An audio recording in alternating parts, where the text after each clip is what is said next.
அஸ்ஸலாமு அலைக்கும் வரஹ்மத்துல்லாஹி வபரகாதுஹு. நிச்சயமாக அல்லாஹு சுப்ஹானு தஆலா மனிதர்களுடன் ஏராளமான உயிரினங்களையும் இந்த பூமிக்கு அனுப்பியுள்ளான்.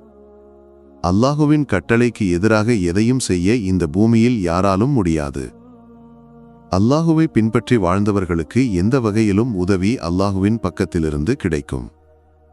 அது சில சமயங்களில் படைப்புகளை ஆச்சரியப்படுத்தக்கூடியதாக இருக்கும். ஆனால் அல்லாஹுவுக்கு எதிராக நின்றவர்களுக்கு அல்லாஹு தண்டனையையும் இறக்குவான். அது சில சமயங்களில் பயங்கரமானதாக இருக்கும். மனித சமூகம் செய்த செயல்களால் அல்லாஹுவின் தண்டனை இந்த பூமிக்கு இறங்குகிறது. இதை அல்லாஹு தனது புனித குர்ஆனின் 30வது அத்தியாயத்தில் விசுவாசிகளுக்கு அறிமுகப்படுத்தியுள்ளான். மனித சமூகம் செய்த செயல்களால் நிலத்திலும் கடலிலும் அழிவு தென்பட்டுள்ளது. ஆனால் நேர்வழி பெற்றவர்களுக்கு அல்லாஹு சுப்ஹானஹு தஆலா ஏராளமான அருட்கொடைகளை பொழிந்து கொடுப்பான். இவ்வாறு அல்லாஹுவின் அருட்கொடைக்கு பாக்கியம் பெற்ற ஒரு பெண்ணின் வாழ்க்கையில் நடந்த கதையை இதன் மூலம் உங்களுக்கு அறிமுகப்படுத்துகிறோம். ஒரு நாள் இந்த பெண் செய்யாத ஒரு குற்றத்தின் பெயரில் சிறையில் அடைக்கப்பட்டார். ஆனால் மிகவும் கொடூரமான அந்த சிறை மேற்பார்வையாளர் எல்லா பெண்களுடனும் ஒரு நாயை அவர்களுடன் அனுப்புவது வழக்கம்.